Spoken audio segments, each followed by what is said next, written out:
Hey everyone, welcome to the episode. So Ask Aram flips the script. One Step Beyond podcast guests and listeners submit their questions and ask Aram anything. Questions can be music, life stories, business, leadership, advice, how to make the best vegan omelet, you name it. Aram will unpack your questions and leave you with info you can apply. Before we get to it, please rate, review, and subscribe. Aram, Cadence Leadership family, as I sit in my hotel room at CES show this year, I've got a question for you.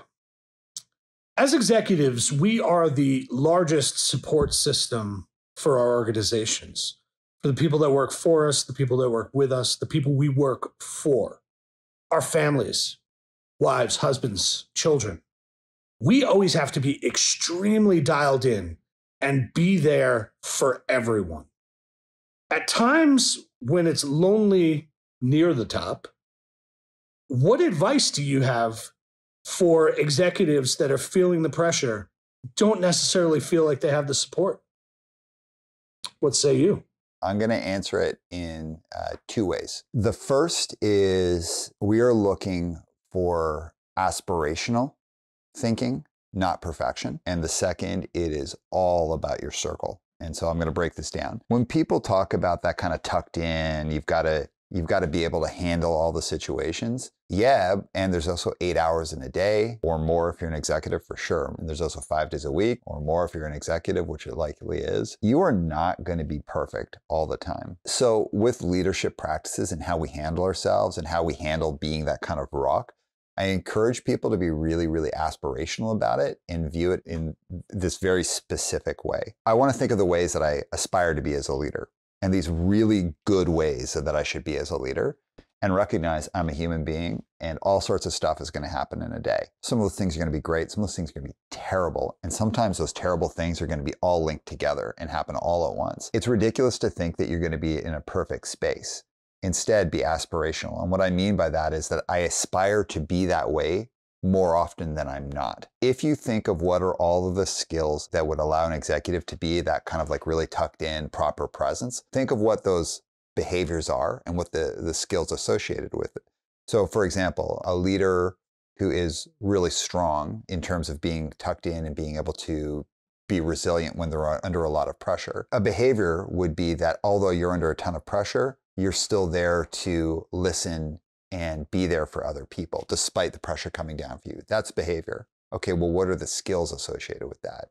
The skills associated with that would be understanding how to manage the emotional labor and how to either pay off that emotional labor or manage it. The skills also associated with that would be your listening skills. It'd be your physical presence and it'd be your verbal presence. Those are 4 skills that would be associated with that behavior. And the behavior, again, would be, although I'm under a ton of pressure, I can still be there for people who are experiencing their own pressure. Understand what the behaviors are and the associated skills, and you should aspire to be like that more often than not. I think a leader is successful with this if they're doing it 70% of the time. Like a 30% miss rate is like a pretty fair miss rate for people. Like as an executive, you think you're going to be perfect all the time? No, 70% of the time.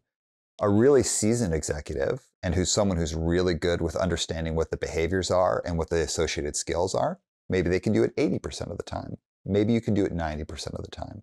But not everybody can do it 100% of the time. There's just no way you're going to do it. Know what the behaviors are that you aspire to have and what the skills that are associated with, and make sure the behaviors for each one of them, you have those skills locked in, and just get really good at those skills so that you can execute. But let's also talk about that 30% or that 20% or that 10% where you're totally blowing it and you're like maybe having a baby fit, or you're like mopey, or maybe you're being a jerk. Not that you would ever do that. Think about that 30, 20, or 10%, whatever it is. Then you should also know what are your shitty behaviors. When are you acting like an asshole? When are you showing up the wrong way? You should understand those behaviors, and you should not try to make those behaviors extinct. When we're thinking about practicing extinction around behaviors, it's sort of like a ridiculous model. It's like, I'm never going to be that way again. Get out of here. Of course you're going to be that way in some way. But think about your poor behaviors. So when you're your worst version of yourself as a leader, figure out what the behaviors are. And what you should practice then is a reduction in frequency, duration, and impact. So you want the shitty version of yourself and the associated behaviors to happen less often. So over time, as an executive, you should be reducing the frequency of those. But it's going to happen once in a while. So you should also reduce the duration. And that means that when you start acting like a shitty version of yourself, you catch it quickly and you shorten that time as quickly as you can. So over time, not only would it happen less often, but the times that it does happen, it's shorter. But finally, the impact. When you think about impact, it's the impact on other people, the impact on the workplace, and the impact on you. As an example, I grew up in like a yelling family. You know, like people like would yell when they're upset or they're trying to get their point across, and everyone's like talking all the time, so you're raising your voice. Something I learned in the workplace early on, especially when I was a therapist, is you don't raise your voice at people. You don't yell. But that doesn't mean that like when situations got tense that I didn't raise my voice. And I had to very, very quickly learn that that had to go because the impact was quite high. The way that I've worked on that for myself, super infrequently will I get into that space where I'm that elevated. And as soon as that starts happening and I start feeling my voice raise, boom, I shorten that. I catch it right away because I've gotten good at like holding up that kind of mirror. But from an impact perspective, I always own it immediately. Say, hey, I'm sorry, I'm getting a little elevated. I noticed my voice is rising. And I'll maybe make a joke like I grew up in a family that does that. Let me reset. I'll take 30 seconds. Boom, my voice is level again. That helps curtail the impact. And it's the impact on the person I'm talking to, our company culture, but also myself, because I don't want to feel like a jerk for raising my voice at someone. Most people have behaviors that are based on years of being a human being on the planet. Of course, some of them are going to be shitty behaviors. And of course, some of those behaviors are going to enter into your work world. That's going to fall into that 30 or 20 or 10% when your worst version shows up.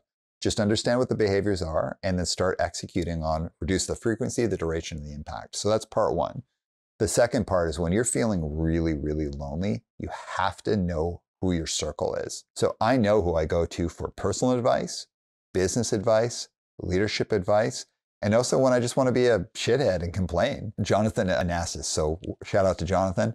He's a guy that I'll call up if I just kind of like want to like be like, oh. The reason I'd call Jonathan is he's a really, really practiced business leader. He's worked all over the world for major, major organizations, but also he's a punk. You know, it comes from that scene. He's going to understand it.